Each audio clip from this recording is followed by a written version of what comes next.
चलिए आज हम लोग जानेंगे फ्रिज के दोष तथा उपाय, मतलब फ्रिज में होने वाली सारी समस्याएं पूरा प्रैक्टिकली कि कौन कौन सी इसमें प्रॉब्लम हो सकती है और उसको हम कैसे सही कर सकते हैं, बिल्कुल जीरो से लेके एकदम हाई लेवल तक। और सबसे पहले बता दें, ये जो हमारे पास अभी फ्रिज है, ये देखिए इन्वर्टर फ्रिज है। ये जो हमारी फ्रिज है इन्वर्टर फ्रिज है। तो इसके सारे दोष और उपाय के बारे में हम समझेंगे कि किस प्रकार से इसके दोष आते हैं, कौन कौन से इसमें कारण। देखिए 10, 15, 20 कारण और एक एक पार्टों को बिल्कुल चेक करके दिखाएंगे आपको। जैसे क्लैंप मीटर हमारे पास है, मल्टीमीटर है, और हमारे पास यहां पे हमने 2 स्क्रू ड्राइवर यानी पेचकस रखा हुआ है, एक ये टेस्टर रखा हुआ है और एक प्लायर। इतने की सहायता से इसमें हम सब कुछ चेक कर लेंगे। ये हमारा मेन बोर्ड है जिसमें हमारी पावर है और इस टाइम ये फ्रिज हमारी चालू कंडीशन में ठंडा कर रही है। तो सबसे पहले बात करते हैं कि अगर हमारी फ्रिज है, कोई आपको अगर फ्रिज ला करके दे दे बनाने के लिए और बोले कि फ्रिज डेड है, मतलब खराब है पूरी तरह से, अर्थात चल नहीं रही है, तो आप क्या करेंगे? मतलब फ्रिज में कुछ बता नहीं रहा कि नहीं क्या हुआ है, बिल्कुल जीरो से आपको चेक करना है। तो आप उसमें सबसे पहले क्या चेक करेंगे? तो सबसे पहली बात है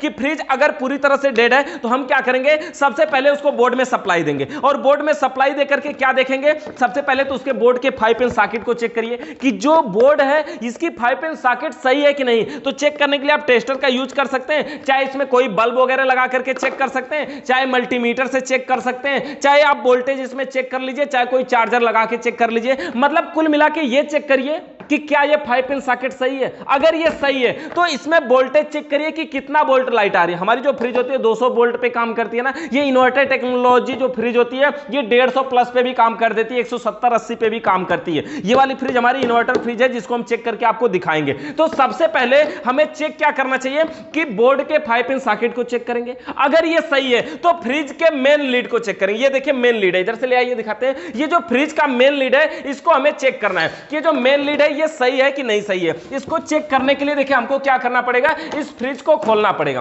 कैसे? देखिए ये फ्रिज के हमें पीछे से ये जो पिछला कवर है ना इसी को खोलना होगा। तो खोलेंगे कैसे? इसमें देखिए 2 नट लगे होते हैं यहाँ पे, और ये जो पॉइंट है, ये जो कवर दिख रहा है इसको हम बोलते हैं ट्रे, और इस ट्रे में पानी आता है। देखिए कंप्रेसर से टपका हुआ पानी आता है। अभी हम आपको निकाल करके दिखाते हैं। इसमें देखिए इसको खोलने के लिए इसमें 2 स्क्रू लगे होते हैं। यहाँ से अगर आप आसानी से खोल सकते हैं, चाहे कोई भी, इसको बिल्कुल आसानी से। यहाँ पर एक स्क्रू इधर खोल दिया हमने और दूसरा स्क्रू दूसरी साइड में। देखिए यहाँ पर क्या है, इसमें पानी टपकता है। पहली बात इवापोरेटर से टपका हुआ पानी यहाँ आता है, और वो जो पानी यहाँ पे आता है तो वो कंप्रेसर को ठंडा करने में भी सहायता करता है। देखिए इसमें देखिए कुछ पानी ये भरा हुआ है, यानी कि ये फ्रिज जो हमारी चल रही थी, देखिए इसमें पानी भरा हुआ है। देख रहे हैं ये कुछ रबड़ भी कट के गिरा हुआ है कहीं से, तो ये इसमें देखिए पानी भरा हुआ है। तो ये जो ट्रे है देखिए कंप्रेसर के ऊपर आ जाता है, और इसमें क्या होता है कंप्रेसर का कि ये जो कंप्रेसर है अगर हल्का फुल्का गर्म हो रहा है तो ये पानी की वजह से थोड़ा सा ठंडा भी होगा। ये पानी इसी पे ट्रे पे लगा होता है। इस पानी को हमको निकाल के गिरा देना चाहिए। और कभी कभी जब ये पानी ज्यादा भर जाता है तो फ्रिज में इधर हमारे जो किनारे वगैरह है वहां पे गिरने लगता है। तो ये कंप्रेसर देख रहे हैं, कुछ छोटा कंप्रेसर आपको देखने में लग रहा होगा, लेकिन ये जो हमारा इन्वर्टर टेक्नोलॉजी का कंप्रेसर है ये यही छोटा सा कंप्रेसर ही है। तो ये कंप्रेसर है। अब हमें चेक क्या करना है? अपने मेन लीड को। मेन लीड को चेक करने के लिए हम अपने जो हमारे पास मल्टीमीटर है इसका हम यूज करेंगे। हम चाहे तो सीरीज से भी चेक कर सकते हैं। मल्टीमीटर से कैसे चेक करेंगे? सबसे पहले इसको हम ऑन करेंगे कंटिन्यूटी पॉइंट पर, यानी सबसे नीचे के एक पॉइंट पहले, सबसे नीचे के एक पॉइंट पहले ये हमारा कंटिन्यूटी पॉइंट है। यहीं पर हम लगा करके जब इसको दोनों को टच करवाएंगे तो इसमें बीप की आवाज आएगी। तो ये कंटिन्यूटी पॉइंट है। देखिए यहां पर ये कंटिन्यूटी पॉइंट है, और यहां जो हमारा पॉइंट है देखिए इसमें हम जब टच करवाएंगे तो ये नंबर कुछ चेंज होगा और इसमें मल्टीमीटर से कुछ टी की आवाज आएगी। लग रहा है ये भीग गया थोड़ा सा। अभी इसमें से ये जो पानी गिरा हुआ है ना वो इसी पे थोड़ा सा गिर गया। तो इसको हम फिर से लगाने की कोशिश करते हैं। इसमें से बीप की आवाज आनी चाहिए। अगर वो आवाज आ रही है तो समझिए सही है। देखिए यहां पर देखिए केवल नंबर ही नहीं दिखाना चाहिए, वीप की आवाज आनी चाहिए। देखिए अब ये आवाज आ रहा है, और ये जो नंबर है देखिए 1, 2 के बीच में दिखाता है जब ये डायरेक्ट बढ़िया तरीके से सही होता है। अब देखिए यहां पर हम क्या करते हैं, इसको चेक करते हैं। चेक करने के लिए हम क्या करेंगे? हमने आपको पिछली वीडियो में बताया था ये जो हमारी मेन लीड होती है अब इतना बढ़िया हो गया कि ये इस प्रकार से कनेक्टेड आती है। देखिए यहां पर ये कनेक्टर पॉइंट दिख रहा है ना यहां पे, तो ये जो कनेक्टेड पॉइंट है देखिए इस प्रकार से इसमें यहां पे लगा होता है, और इसको हम क्या करते हैं ऐसे करके निकालना है इसमें से। तो देखेंगे ये लॉक लगा हुआ है, इसको हमें दबाना है। इसको दबा करके ऐसे हम खींच लेंगे तो ये निकल जाएगा। देखिए इसमें से, और इधर से तो निकल गया, लेकिन ये कंप्रेसर वगैरह का पॉइंट है तो इसमें कंप्रेसर वगैरह में लगा हुआ है। तो ये जो पॉइंट है देखिए इस प्रकार से हमारी लीड है, और ये हमारा मेन लीड है। इसको हमें चेक करना है कि इसमें पावर आ रही नहीं। तो इसके हम वायरों को देख लेंगे कि ये जो वायर है वो कहां गया है। तो देखिए इसमें रेड और ब्लैक रेड और ब्लैक कलर का वायर है, और वो जो दोनों वायर है देखिए इधर के दोनों पॉइंटों पे है, इधर के दोनों पॉइंटों पे देख रहे हैं, इधर के दोनों पॉइंटों पे। तो हम मल्टीमीटर से यही चेक करेंगे कि ये सही है कि नहीं सही है। किस प्रकार से चेक करेंगे? सबसे पहले देखिए ये जो हमारा 5 पिन, ये जो हमारी 3 पिन टॉप है, इसके एक साइड में हम लगा देंगे, किसी एक में लगा सकते हैं। एक साइड में लगाने के बाद अब ये जो इसमें पॉइंट है जिधर हमारा वायर जुड़ा है, इसके दोनों तरफ हम इसको लगा करके ऐसे चेक करेंगे। यहां पर चेक करेंगे, देखिए मल्टीमीटर में कंटिन्यूटी आ रही है हमारी, ये मल्टीमीटर है, यहां से हम चेक करें। देखिए एक साइड में कंटिन्यूटी बता रहा है, वीप की आवाज आ रही है, दूसरी साइड में तो बताएगा नहीं, क्योंकि एक वायर मतलब इसका मतलब है सही है। इसके बाद इसको उठा करके हम दूसरे पे रखेंगे, और जब दूसरे पे रखेंगे तो ये जिस पे बता रहा था उस पे अब नहीं बताएगा, अब किस पे बताएगा? उसके बगल वाले में, यानी दूसरे वाले पे, यानी कि ये भी सही है। तो अगर इतना हो रहा है तो हमको क्या पता चला कि ये जो मेन लीड है ये सही है, ये जो हमारी फ्रिज है इसका मेन लीड सही है, कुल मिलाकर के मतलब फ्रिज तक हमारे पावर आ रही है, तो हमें कंफर्म हो गया। अब तो देखिए अगर हमारा मेन लीड कुल मिलाकर के अगर सही निकल गया कि ये सही है, तो हम क्या करेंगे? कंप्रेसर मोटर को हम डायरेक्ट चला करके देखेंगे, कंप्रेसर को डायरेक्ट चलाएंगे। अगर कंप्रेसर डायरेक्ट चलाने से चल रहा है और रिले, ओएलपी और थर्मोस्टेट लगाने से नहीं चल रहा है, मतलब पूरी वायरिंग के साथ नहीं चल रहा है और डायरेक्ट चल रहा है, तो इसका क्या मतलब हुआ कि या तो रिले, ओएलपी और थर्मोस्टेट उन तीनों में से कोई खराब है। और जो खराब है उसको क्या करेंगे? बारी बारी से चेक करेंगे। पिछली वीडियो में हमने चेकिंग बताई थी ना कि हम थर्मोस्टेट को कैसे चेक करते हैं, कूलिंग को कंट्रोल करने वाले को कैसे चेक करते हैं, रिले को कैसे चेक करेंगे, ओएलपी को कैसे चेक करेंगे। तो बारी बारी से चेक करेंगे और जो खराबी भाग होगा उसको निकालकर हम नया प्रयोग करेंगे। तो रिले, ओएलपी और थर्मोस्टेट, इन तीन चीजों को चेक करना है। अगर ये मेन लीड हमारी सही निकली तो चलिए इस लीड को हम यहां पे लगा देते हैं। यहां पर देखिए ये हमारी मेन लीड है, हमने इसको लगा दिया यहां पे, तो ये पूरी तरह से इसमें लग चुकी है। अच्छा, अब हमें क्या करना है? देखिए इस प्रकार से हम रिले, ओएलपी को चेक करेंगे और अगर ये सही है तो ठीक है, अन्यथा हम उसको चेंज कर देंगे। जो दूसरा दोष उपाय में हमारा था कि फ्रिज चल रही है लेकिन कूलिंग प्राप्त नहीं हो रही। एक और कारण है कि फ्रिज है, चल रही है लेकिन कूलिंग प्राप्त नहीं हो रही है, मतलब वो ठंडा नहीं कर रही है। तो इस अवस्था में क्या हुआ होगा? देखिए फ्रिज चल रही है, कूलिंग प्राप्त नहीं हो रही है, या फिर अगर नहीं हो रही है तो दो कारण हो सकते हैं। पहला क्या हो सकता है? पहला तो सिस्टम चोक हो सकता है। चोक क्या होता है कि किसी कारण सिस्टम में गैस का बहाव रुक जाए, उसे हम चोक कहते हैं। जैसे हमारी फ्रिज है, इसकी जो पाइपें हैं, जैसे जिसमें गैस का संचार होता है, अगर कहीं पे गैस का बहाव रुक गया तो उसको हम बोलते हैं कि ये चोक हो गया। जैसे एक बार हम इसको सप्लाई दे करके ऑन कर देते हैं, तो ये इसका मेन लीड है, इसमें हम इसको पावर दे देते हैं, स्विच को ऑन कर देते हैं। एक चीज और बता दी, ये जो इन्वर्टर टेक्नोलॉजी की फ्रिज होती है ये 3 मिनट के बाद स्टार्ट होती है। हमने पावर दे दिया, चालू कर दिया, अगर इसको हम दिखाएं आपको तो इसमें बल्ब जलेगा, इसमें बल्ब जल रहा है, लेकिन ये अभी ठंडा नहीं करेगी, इसका कंप्रेसर मोटर अभी नहीं चलेगा, 3 मिनट के बाद चलता है। तो यहां पे हमें क्या करना है? अब हमें यह करना है कि फ्रिज हमारी चल रही है लेकिन कूलिंग प्राप्त नहीं हो रही है। चल रही है ये कैसे पता चला? कुछ लोग तो ये भी कहेंगे ना कि फ्रिज चल रही है मतलब भाई बल्ब जल रहा है का मतलब फ्रिज चल रही है। ऐसी बात नहीं है, बल्ब का कनेक्शन तो अलग होता है ना, कि बल्ब जलने का मतलब ये नहीं कि फ्रिज चल रही है। बल्ब जल रही है मतलब फ्रिज तक पावर पहुंच रही है, ये हो सकता है। लेकिन कंप्रेसर अगर चल रहा है, कंप्रेसर पे हाथ रखेंगे थोड़ा सा वाइब्रेट करेगा, जो पीछे मोटर लगा है। अगर कंप्रेसर चल रहा है और फिर भी फ्रिज ठंडा नहीं कर रही है तो दो कारण हो सकते हैं। पहला, या तो इसमें कि गैस, या तो ये सिस्टम चोक हो गया होगा, पहली बात, या तो दूसरी बात कि सिस्टम से गैस उड़ गई होगी। अगर सिस्टम चोक हो गया होगा या तो गैस उड़ गई होगी, और अगर सिस्टम, ये दोनों कारण एक साथ नहीं हो सकते, ये भी ध्यान दीजिए, या तो चोक होगा और या तो गैस उड़ेगी। मतलब ये हुआ कि अगर फ्रिज की पाइपों में गैस कहीं पे रुक जाती है तो इसका मतलब यह हुआ कि गैस उड़ी नहीं है। रुकने का मतलब हुआ कि गैस उड़ी नहीं, और अगर उड़ गई तो फिर रुकने का सवाल कहां से होता है ना। तो मतलब एक ही कारण हो सकता है, या तो चोक होगा और या तो गैस उड़ी होगी। तो इसको हम कैसे पता करेंगे? इस अवस्था में हम क्या करेंगे? तो सबसे पहले क्या करते हैं, सिस्टम की पाइपों का मतलब जो इसमें ये पीछे देख रहे हैं, ये जो लोहे की जाली होती है ये कंडेंसर, तो सिस्टम की पाइपों को वेल्डिंग गन के माध्यम से हल्का हल्का गर्म करेंगे। अगर चोक खुल गया तो ठीक है, कभी कभी ये चोक खुल भी जाता है। खुलने का मतलब ये होता है कि जब हम इसको चलाते हैं ना तो इसको वेल्डिंग गन से गर्म करते हैं, कंप्रेसर प्रेशर दबाते रहता है, कहीं पे नमी या आयल अब जमा हो जाता है तो हमारे गर्म करने से क्या होता है, वो पिघल जाता है, और जब वो पिघलता है तो वो संचार करने लगता है, गैस उसमें प्रवाहित होने लगती है और वो चोक खुल जाता है, और खुल करके जाके यहां पे देखते हैं फिल्टर लगा होता है, तो फिल्टर में जाकर के गैस इकट्ठा हो जाती है। जो कुछ कचरा है अगर वहां तक पहुंच गया तो कुछ दिनों के लिए ये काम करना स्टार्ट कर देगा फिर से। तो सबसे पहले हमको यही करना है कि सिस्टम की पाइपों को वेल्डिंग गन के माध्यम से हल्का हल्का गर्म करेंगे। अगर चोक खुल गया तो ठीक है, और अगर नहीं खुलता है तो क्या करेंगे सिस्टम में, सिस्टम की सबसे पहले पाइप को काटेंगे। जानते हैं कैसे, पाइप को कैसे काटेंगे, ये जो इसमें चार्जिंग लाइन होती है, देखिए कुछ में तो अगर फ्रिज में दोबारा से गैस चार्ज की गई होगी तो ये चार्जिंग लाइन में एनआरबी पिन लगा होता है। यहां पे देखते हैं ना, एनआरबी पिन के बारे में जानते हैं ना, हमने बताया था एनआरबी मतलब नॉन रिटर्न वाल्व। तो ये जो एनआरबी पिन लगा होगा यहां पे, अगर एनआरबी पिन नहीं लगा है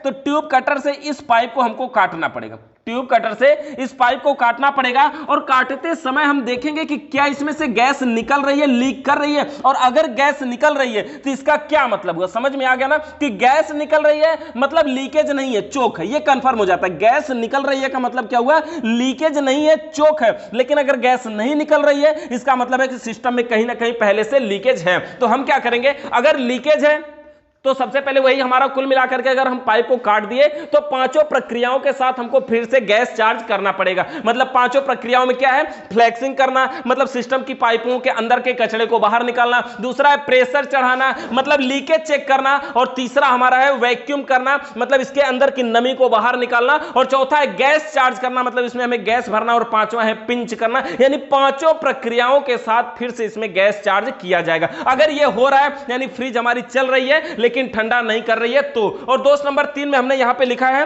कि क्या फ्रिज चल रही है लेकिन कूलिंग कम प्राप्त हो रही है, यानी कि एक हमारी फ्रिज है चल रही है, ठंडा भी कर रही है लेकिन कम ठंडा कर रही है। अब मान लीजिए कोई आपके यहां फ्रिज बनवाने के लिए लेके आया और वो आपसे बोल रहा है यार फ्रिज हमारी चल रही है लेकिन ठंडा नहीं कर रही है या फिर कम कर रही है। अब ठंडा कम कर रही है, अच्छा ठंडा भी कर रही है लेकिन कम कर रही है, तो इस अवस्था में क्या हो सकता है, फ्रिज हम बर्फ जमाना चाहते हैं नहीं जमा रही है, यानी कि कूलिंग कम प्राप्त हो रही है। तो इसके लिए क्या हो सकता है, देखिए सबसे पहला कारण तो हो सकता है कि सिस्टम चोक होगा। देखिए चोक दो प्रकार के होते हैं ना, हमने आपको बताया था चोक में कि हाफ आयल चोक और पूर्ण आयल चोक। हाफ आयल चोक का मतलब क्या होता है कि गैस का बहाव अगर आंशिक रूप से रुक जाए तो उसे हम हाफ आयल चोक कहते हैं, और गैस का बहाव अगर पूर्ण रूप से रुक जाए तो उसे पूर्ण आयल चोक कहते हैं। आंशिक रूप से जब गैस का बहाव रुकता है ना तो फ्रिज रुक रुक कर ठंडा करती है, कभी ठंडा करती है कभी ठंडा नहीं करती है। तो सबसे पहला कारण तो यह भी हो सकता है कि सिस्टम चोक हो गया होगा, पहली बात। दूसरी बात कि फ्रिज को दीवार से सटाकर रखी गई होगी। अब जानते हैं ये देखिए फ्रिज के पीछे ये कंडेंसर है ना, ये लोहे का। अब ये जो कंडेंसर है,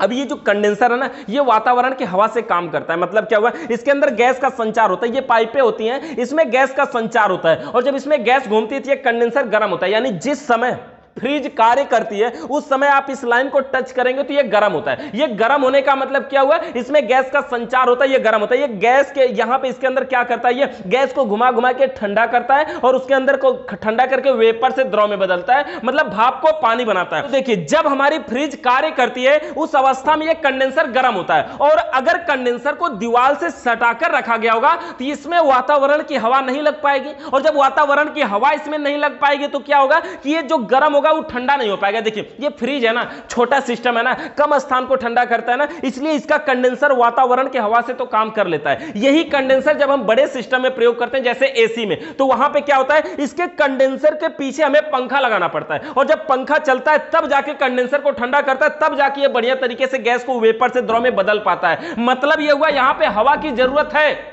और जितना बढ़िया ये जब गर्म होता है ना तो हम तो इसको ये मानते हैं कि ये जितना गर्म हो रहा है आगे उतना बढ़िया ठंडा कर रहा है, लेकिन इसका ये मतलब नहीं कि हम इसको वेल्डिंग गन से गर्म कर दें। ये अपने आप गर्म होना चाहिए। ये जितना गर्म होगा उसका मतलब ये हुआ कि अंदर से गर्मी को उतना ज्यादा लेकर के आ रहा है, लेकिन अगर हम पंखा लगा के इसको ठंडा करवा देंगे तो ये और गर्मी को बाहर खींच पाएगा और गर्मी अंदर से लेकर के आ पाएगा। तो ये फ्रिज जो है अगर दीवार से सटाकर रखेंगे तो भी हमारे फ्रिज कम कूलिंग करती है। अब देखिए एक कारण और हो सकता है, इसकी सेटिंग कम कर दी गई होगी, यानी कि फ्रिज की सेटिंग जो है वो कम कर दी गई होगी। सेटिंग कहां से होती है, देखिए ये जो फ्रिज के अंदर लगा होता है ना थर्मोस्टेट, एक प्रकार की ये स्विच है ना, तो देखिए ये हमारा थर्मोस्टेट स्विच है और इसका कार्य कूलिंग को कंट्रोल करना होता है। तो इस स्विच को अगर हम घुमा करके ऐसे बंद कर देंगे, यानी देखिए ये जीरो ऑफ यहां पे लिखा है ऑफ ना, ऑफ के पोजीशन पे अगर ये आ गया तो इसका ये मतलब है कि हमारा कंप्रेसर मोटर नहीं चलेगा। अब अगर इसको हम घुमा करके थोड़ा सा आगे करते हैं 1 नंबर पे, देखिए तो यहां पे क्या होगा, ये कूलिंग तो करेगा लेकिन थोड़ी सी ठंडक होने पर तुरंत सप्लाई को कट कर देगा, यानी ज्यादा कूलिंग नहीं होने देगा। देखिए इसमें लिखा भी है कम ठंडक, यहां पर लिखा है ना कम ठंडक, लो कूलिंग, इसका मतलब है कि यहां पे कम कूलिंग होगा। इसके बाद देखिए दूसरे नंबर पे थोड़ा सा यहां पे कुछ ज्यादा कूलिंग होगा, 3 नंबर पे उससे ज्यादा कूलिंग होगा, 4 नंबर पे उससे ज्यादा होगा, 5 नंबर पे उससे 6, 7 और अधिक कूलिंग, 7 नंबर पे लिखा है अधिक कूलिंग। यानी अगर आपको कम कूलिंग प्राप्त हो रही है तो हो सकता है कि यहां से सेटिंग कम कर दी गई हो, तो आपको क्या करना है, इसको बढ़ा करके पूरा फुल कर देना है जितना आप ठंडा चाहते हैं। देखिए मौसम के हिसाब से इसमें लिखा भी है विंटर मतलब सर्दी के मौसम में आपको 1 से 3 नंबर तक चलाना चाहिए, मानसून मतलब बरसात के मौसम में 3 से 5 नंबर तक चलाना चाहिए, और गर्मी के मौसम में 5 से 7 नंबर तक चलाना चाहिए। इसमें ठंडक नियंत्रण कूलिंग कंट्रोल लिखा हुआ है, यानी इसके हिसाब से आपको चलाना चाहिए। बाकी आप इससे ज्यादा या कम चला सकते हैं, ऐसा नहीं कि नहीं ठंडी में आप 5-7 चलाएंगे तो कोई प्रॉब्लम होगी, बाकी आपको प्रॉब्लम होगी कि आप उसको अधिक कितना कूलिंग करवा पा रहे हैं। तो कम कूलिंग होने का यह भी एक कारण हो सकता है कि थर्मोस्टेट से सेटिंग कम कर दी गई होगी, इसलिए फ्रिज हमारी कम कूलिंग करेगी। दूसरी तो देखिए अगर हमारा थर्मोस्टेट की सेटिंग सही है, यानी कि जो हमारा थर्मोस्टेट है वो सही है, उसकी सेटिंग सही है, वहां से खराबी नहीं है, तो अब हमारा क्या कारण हो सकता है? देखिए कारण ये हो सकता है कि फ्रिज का दरवाजा बंद करने के बाद भी उसके अंदर का बल्ब जल रहा होगा, ऐसा हो सकता है। अगर बल्ब जलेगा तो बल्ब से कुछ तो गर्मी मिलेगी, तो अगर वो गर्मी मिल रही है तो क्या होगा, बल्ब से गर्मी निकल रही है, इवेपोरेटर ठंडा कर रहा है, तो हो सकता है फ्रिज हमारी कम ठंडा करेगी क्योंकि उसकी गर्मी प्रभाव डालेगी। तो ये कैसे कंफर्म होगा कि दरवाजा बंद करने के बाद बल्ब जल रहा है कि नहीं जल रहा है? इसमें दिखाई भी तो नहीं दे रहा है, तो इसका कारण क्या है, इसका उपाय क्या है? देखिए इसका उपाय हम ऐसा नहीं लगा सकते, कैमरा ले लीजिए, मोबाइल का कैमरा ऑन करके अंदर रख दीजिए और उसके बाद दरवाजा को बंद कर दीजिए, बाद में निकाल के देखिए वीडियो बना करके कि कैसा हुआ। लेकिन नहीं, बेसिक तरीका ये है कि ये फ्रिज का दरवाजा खोलिए और फ्रिज में देखिए डोर स्विच, देखिए ये जो डोर स्विच है इस फ्रिज में देखिए यहां पे लगा हुआ है। इसके अलावा सभी फ्रिजों में आपको जो डोर स्विच मिलेगी थर्मोस्टेट के करीब मिलेगी, या दरवाजे के ऐसे ये जो पॉइंट निकला हुआ है ना, ये जो पॉइंट इसी के ऐसे जगहों पे मिलेगी। देखिए यहां पर भी गोल सा थोड़ा सा बना हुआ है, यहां पे भी डोर स्विच लगाने का जगह इसमें मॉडल दिया था। यानी कि फ्रिज का दरवाजा हम क्या करेंगे कि इसको चेक करना है कि दरवाजा बंद करने के बाद बल्ब जल रहा है कि नहीं जल रहा है, तो डोर स्विच की नोब को हम हाथ के अंगूठे से ऐसे दबाएंगे तो बल्ब बंद हो जाएगा, छोड़ेंगे तो जल जाएगा, दबाएंगे तो बंद हो जाएगा, छोड़ेंगे तो जल जाएगा। इसका यह मतलब हुआ ये डोर स्विच तो सही है, लेकिन फिर भी ऐसा हो सकता है कि फ्रिज का हम दरवाजा बंद करें और बल्ब जल रहा हो। ऐसा क्यों हो सकता है? क्योंकि अगर ये डोर स्विच की नोब फ्रिज के दरवाजे से दब रही है कि नहीं दब रही है, यह भी देखने के पॉइंट है। तो इसको हम दबाते समय, दरवाजे को बंद करते समय ऐसे हम धीरे धीरे देखेंगे, यहां पे दिखाइए, जैसे हम धीरे धीरे देखेंगे कि ये दरवाजा देखिए ऐसे जब बंद हो रहा है ना, देखिए ये डोर स्विच का नोब है यहां पर देखिए, और ये दरवाजा का पॉइंट है। ऐसे देखिए यहां से बंद करने के बाद ये इसमें देखिए दब रहा है, देख रहे हैं ये दब भी रहा है, और आप अंदर का बल्ब भी आपको दिख रहा होगा कि ये बंद हो रहा है। देखिए ऐसे अगर डोर स्विच का नोब दब रहा है, इसका यह मतलब हुआ कि फ्रिज का दरवाजा बंद हो रहा है। और अगर ये नोब नहीं दबता तो हम क्या करते हैं, ये जो फ्रिज की बॉडी है ना, यहीं पे हम कोई गुटका या टेप या ऐसे कुछ लगा करके, मतलब ऐसा लगा के इसको टेपेट कर दीजिए ताकि ये नोब को जाकर के दबाने लगे। तो फ्रिज का बल्ब यानी दरवाजा बंद करने के बाद भी अगर फ्रिज के अंदर का बल्ब जल रहा है तो भी हमारी फ्रिज ठंडा कम करेगी। देखिए क्या क्या हो सकता है, पहली बात तो सिस्टम चोक हो सकता है, दूसरी बात वहां से सेटिंग कम हो सकती है, तीसरी बात फ्रिज को दीवार से सटाकर रखी गई हो सकती है,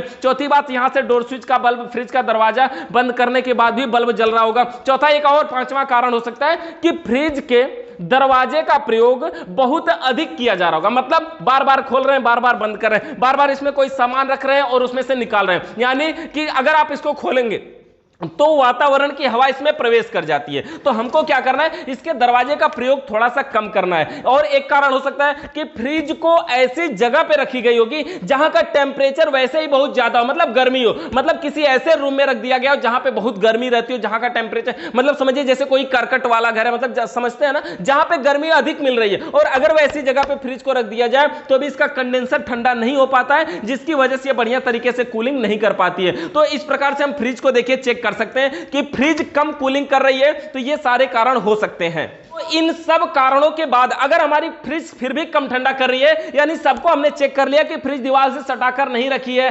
थर्मोस्टेट की सेटिंग भी सही है, दरवाजा बंद करने के बाद बल्ब भी बंद हो रहा है, दरवाजे का प्रयोग बार बार भी नहीं किया जा रहा है, सही जगह पे भी रखिए जहां का टेम्परेचर बढ़िया है, अगर ये सारे कारण सही है तो हम क्या बोलते हैं कि फ्रिज में गैस की कैपेसिटी कमजोर हो गई होगी, यानी इसकी कैपेसिटी भी, इसकी क्षमता कमजोर हो गई होगी, या फिर कंप्रेसर की पंपिंग कम हो गई होगी। मतलब ये हुआ कि कंप्रेसर जो पंपिंग करता है ना, जितना प्रेशर बना पाता है ना, अगर उतना नहीं बना पाएगा तो क्या होगा, उतनी गैस का संचार नहीं होगा, और उतना गैस का संचार नहीं होगा तो उतना हमारी फ्रिज ठंडा नहीं करेगी। यानी कि गैस की पंपिंग भी हमको चेक करना चाहिए कि कंप्रेसर की पंपिंग कितना है, सही है कि नहीं सही है। और जो हमारे फ्रिज में गैस की कैपेसिटी कमजोर हो जाती है, जानते हैं कुल मिलाकर के हम लास्ट में यह बोलते हैं कि गैस की कैपेसिटी कमजोर हो गई है, और इस अवस्था में फिर से हम पांचों प्रक्रियाओं के साथ फ्रिज में गैस चार्ज करते हैं। और इन कारणों में अगर कोई भी कारण होता है, कोई अगर और बेसिक सा भी कारण होता है, तो जब हम गैस चार्ज करते हैं तो वो सब कुछ सही हो जाता है। जब यानी कुल मिलाकर हम ऐसे भी बोल सकते हैं ना, जब हमको कुछ भी समझ में नहीं आता ना, तो हम सीधा सीधा ये बोलते हैं कि गैस की कैपेसिटी कमजोर हो गई है, इसलिए फिर से इसमें गैस चार्ज करना पड़ेगा,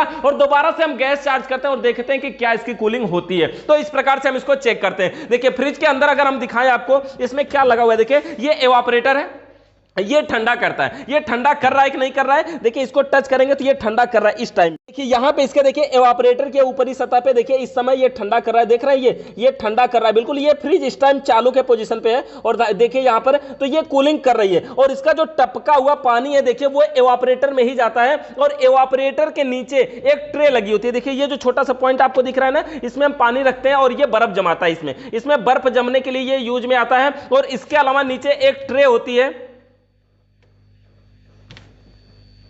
इसके अलावा देखिए यहां पर एक ट्रे होती है जिसको हम बोलते हैं चिलर ट्रे के नाम से। इस ट्रे में भी जो एवापोरेटर का टपका हुआ पानी होता है इस ट्रे में आता है। देखिए यहां से हम इसको बंद कर देते हैं, और ये ट्रे को अगर हम निकाल करके आपको दिखाएं, देखिए ऐसे खींचने से ही सामने से निकलता है, और इसके अंदर जो पानी वगैरह होता है, देखिए ये देख रहे हैं यहां पे पानी इसमें है, तो ये जो पानी होता है इसमें से निकल करके देखिए यहां पे छिद्र बना हुआ है यहां पे, और इस छिद्र से होते हुए देखिए इसमें पीछे की साइड में पॉइंट बना है ना, यहीं से निकल करके वो जो कंप्रेसर के ऊपर हमने आपको ढक्कन दिखाया था उसके ऊपर जाता है। तो इस प्रकार से हमारी ये कूलिंग करती है। अब देखिए अगर ये सारे काम सही हैं तो हमारी फ्रिज अब ठंडा करने लगेगी। जब हम इसमें कुल मिला के फिर से गैस चार्ज कर देंगे, अगर कम ठंडा कर रही है तो सही हो जाएगी। अब अगला दोस्त उपाय में हमारा यह है कि फ्रिज अगर चल रही है, यानी आप फ्रिज से किसी के घर गए फ्रिज बनाने, और कोई ये बोल रहा है यार फ्रिज चल रही है, ठंडा कर रही है, लेकिन बहुत अधिक कर रही है, मतलब जितना हमें ठंडा चाहिए ना उससे ज्यादा कर रही है, ये कूलिंग को कंट्रोल नहीं कर पा रही है। तो ऐसा तो नहीं ना सोच रहे आप कि नहीं हम फ्रिज को बहुत ज्यादा ही ठंडा करवाना होता है, कम ठंडा नहीं करवाना होता है, कंट्रोल में करवाना होता है ना। जैसे कोई चीज रखे, जैसे मान लीजिए आप पानी रख रहे हैं, जमाने के लिए रख रहे हैं, तब तो ऐसी ठीक है, लेकिन हर चीज जमाने के लिए नहीं ना रखा जाता है। जैसे मान लीजिए आप दाल रख दिए तो क्या होगा, अब दाल रखेंगे वो जम जाएगा, बाद में क्या होगा, पीस पीस निकलेगा, उसमें से फोड़ना पड़ेगा, मतलब समझ रहे ना। यानी हर चीज को हमें बहुत अधिक नहीं ठंडा करवाना होता है। रसगुल्ला रख दिया आपको, जम के इतना बड़ा गोल सा बर्फ बन गया, तो अब उसको कैसे खाएंगे, तो मतलब कूलिंग को कंट्रोल भी करवाना होता है। तो ऐसा नहीं कि हमें फ्रिज को बहुत ज्यादा ठंडा करवाना होता है। तो अगर कोई बोल रहा है कि हमारी फ्रिज है चल रही है और बहुत अधिक ठंडा करे, बहुत ज्यादा कूलिंग कर रही है, तो हमारे फ्रिज में क्या हुआ होगा, तो देखिए इसके दो कारण हो सकते हैं। मेन कारण क्या है, थर्मोस्टेट से ही इसकी प्रॉब्लम है। पहली बात कि या तो थर्मोस्टेट खराब हो गया होगा, मतलब थर्मोस्टेट खराब होने का मतलब क्या हुआ, वो कूलिंग को कंट्रोल नहीं कर पा रहा होगा, या तो फिर हमारे थर्मोस्टेट के पीछे एक पूंछ निकली होती है, लगी होती है, जो एवापोरेटर से टच होती है। अगर वो टच नहीं रहेगी तो भी वो ठंडा नहीं करेगा। तो ये देखिए ये जो स्विच है ना, ये थर्मोस्टेट स्विच, यही खराब हो गई होगी। या तो अगर ये स्विच सही है तो देखिए हम इसके चिलर ट्रे को निकाल देते हैं इसमें से बाहर। तो देखिए इसके अंदर ये जो थर्मोस्टेट है, इस स्विच के थर्मोस्टेट से पीछे से एक पूंछ निकली होती है, और यहां पर देखिए थर्मोस्टेट के पीछे से जो पूंछ आई है वो देखिए कुछ यहां पर आकर के एवापोरेटर से देखिए टच है। और अगर ये एवापोरेटर से टच नहीं रहेगी तो ये कूलिंग को कंट्रोल नहीं कर पाएगी। इसको कैसे पता चलेगा कि हाँ ये जो एवापोरेटर है कितना ठंडा है, यही पूंछ तो ले जाकर के संकेत बताती है ना, यही बताती है कि एवापोरेटर अधिक ठंडा है, तो ये थर्मोस्टेट सप्लाई को कट करता है, और जब ये थर्मोस्टेट सप्लाई को कट करता है तो कंप्रेसर मोटर हमारा बंद हो जाता है। तो हमें अगर फ्रिज आवश्यकता से अधिक ठंडा कर रही है तो क्या क्या देखना है, पहले तो इसको सेटिंग भी देख लीजिए, कहीं इसकी सेटिंग पूरा फुल पे तो नहीं ना कर दी गई है, तो इसको हमें जरूरत के हिसाब से कम कर लेना है। उसके बाद हम क्या करेंगे कि थर्मोस्टेट को भी चेक कर सकते हैं निकाल करके कि कहीं ऐसा तो नहीं ये काम ही नहीं कर रहा है। उसके बाद अगर कोई कह रहा है थर्मोस्टेट भी नया लगा है फिर भी कंट्रोल नहीं हो रही है, तो ये बोल सकते हैं कि देखिए ये जो थर्मोस्टेट के पीछे निकली हुई पूंछ है ये एवापोरेटर में टच होनी चाहिए, और अगर ये पूंछ टच नहीं है तो हमारी कूलिंग को कंट्रोल नहीं कर पाएगा फ्रिज, और अधिक ठंडा करेगा, बहुत अधिक ठंडा करेगा। तो यह कारण हो सकता है।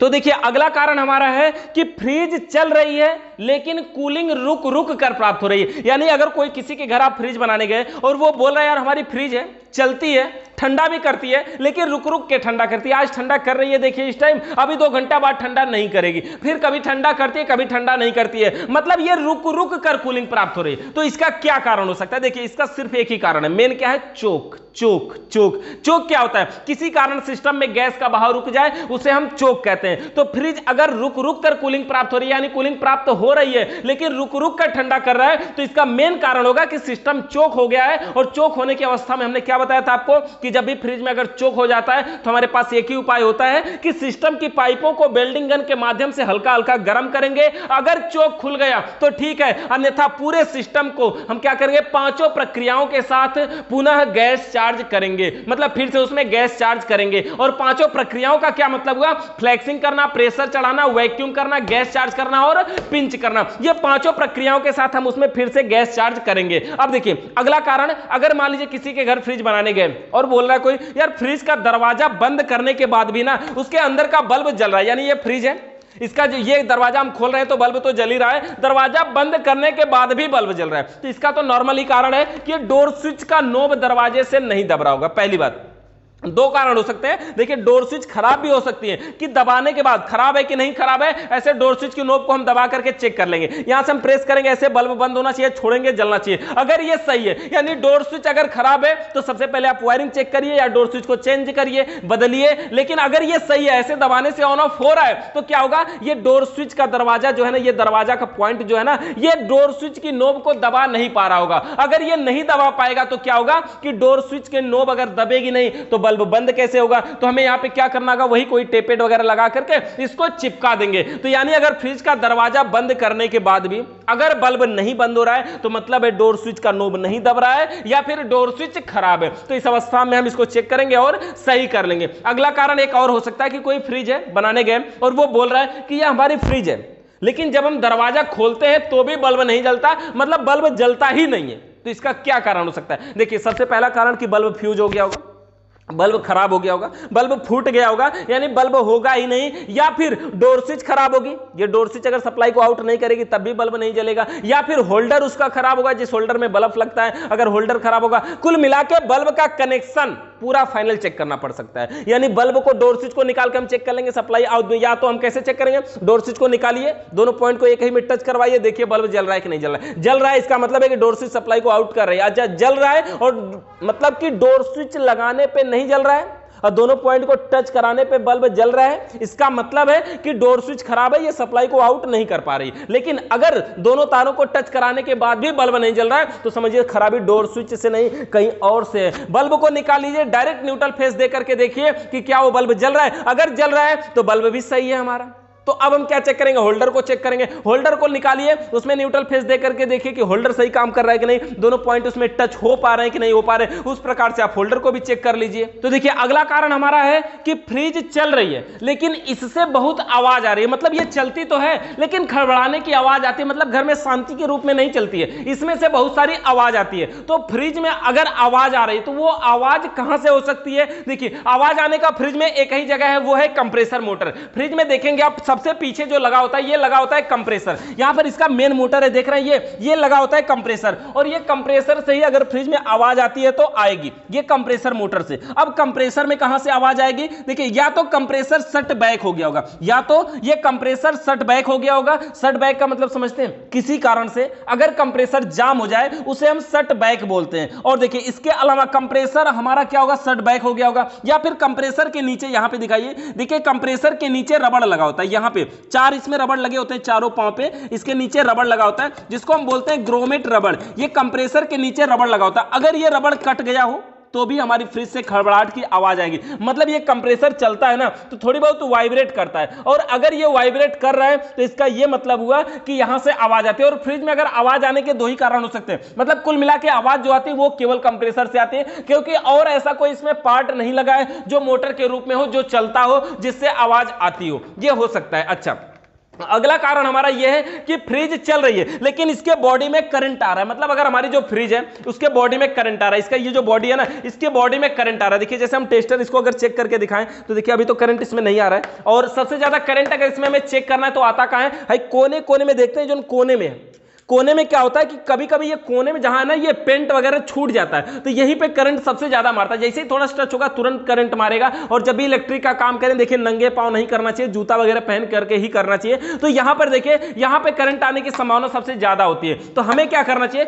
फ्रिज में करंट आने का क्या कारण हो सकता है। आप नॉर्मली समझ सकते हैं ना यार फ्रिज में क्यों करंट आ सकता है। तो कारण आने का यह होता है कि वायर कहीं कटा होगा, कोई तार इसमें से फ्रिज के अंदर कोई वायर कहीं कटा होगा और वह वायर कहीं इसकी बॉडी से टच कर रहा होगा। अगर बॉडी से टच करेगा तो क्या होगा, हमारी फ्रिज कूलिंग करेगी, मतलब कूलिंग तो करेगी लेकिन इसके बॉडी में करंट आएगा ना। अगर कोई तार इसमें कटा होगा और वह वायर बॉडी से टच कर रहा होगा तो फ्रिज के बॉडी में करंट आएगा। तो हमें इसकी वायरिंग को चेक करना होगा। अगर ये सही है, इसकी वायरिंग को हमने देखा, इसके तारों को हमने देखा, कोई भी तार बॉडी से टच नहीं कर रहा है, तो क्या हो सकता है, ये जो कंप्रेसर मोटर है ना वो बॉडी अर्थ भी हो सकता है। जिस प्रकार से हम सभी मोटरों का बॉडी अर्थ चेक करते हैं उसी प्रकार से इस मोटर का भी बॉडी अर्थ चेक करेंगे। अर्थ कैसे चेक करेंगे, सीरीज बना के एक तार को कॉमन पे दूसरे तार को बॉडी में कहीं पर भी लगा करके चेक करेंगे। अगर कंटिन्यूटी बता दिया, सीरीज का बल्ब जल गया, इसका मतलब है कि बॉडी अर्थ है। और कंप्रेसर के बॉडी अर्थ होने पर उसका कोई उपाय नहीं है। अगर आप वैसे ही चलाना चाहते हैं तो चलाइए कुछ दिन और, नहीं तो फिर सीधा सीधा कंप्रेसर को बदलना पड़ेगा। यानी कंप्रेसर बदलेंगे मतलब गैस चार्ज होगा फिर से, तो पूरा सिस्टम फिर से हमारा काम करवाया जाएगा।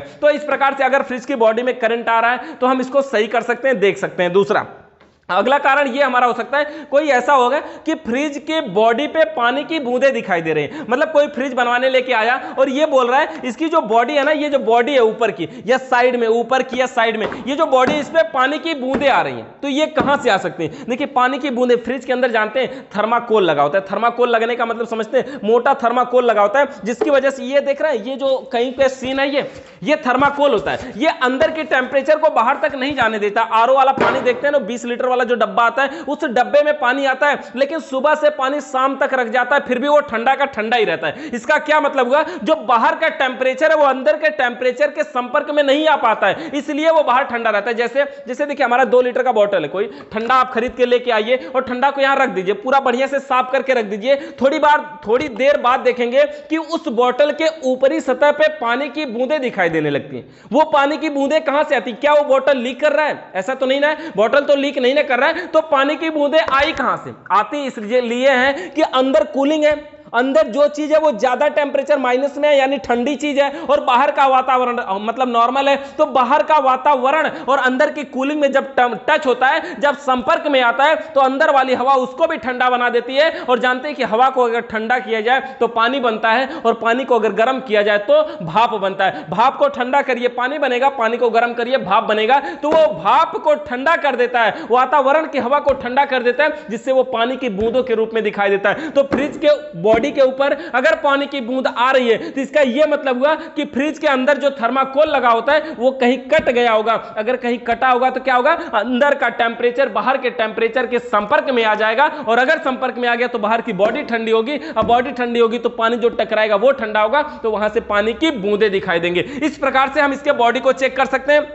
देख सकते हैं। इसके अंदर देखिए थर्माकोल वगैरह जो होता है ना, कभी कभी ये जो इसकी बॉडी वगैरह, ये जो सारी बॉडियां है ना, ये बॉडी कहीं से टूट जाती है या चूहा कहीं से काट देता है। तो अगर चूहा कहीं से काट दिया या बॉडी कहीं से टूट गई तो क्या होता है, ये बाहर के संपर्क में आ जाता है, बाहरी बॉडी के संपर्क में आ जाता है, जिसकी वजह से क्या होता है, इसके अंदर का टेम्परेचर बाहर चला जाता है और ये बढ़िया तरीके से कूलिंग नहीं कर पाती है, और इसके बॉडी के ऊपर पानी की बूंदें दिखाई देती हैं। तो इस प्रकार से हमारी फ्रिज कार्य करती है। अगर इससे अलावा अगर किसी प्रकार का सवाल या सुझाव है तो आप व्हाट्सएप पे संपर्क करिए 95 111 41 990, कमेंट करके बताइए, वीडियो को लाइक करिए, हो सके तो शेयर कर दीजिए। अगर चैनल पे नए आए तो सब्सक्राइब कर लीजिए, बेल आइकन को प्रेस करिए। वीडियो देखने के लिए बहुत बहुत धन्यवाद।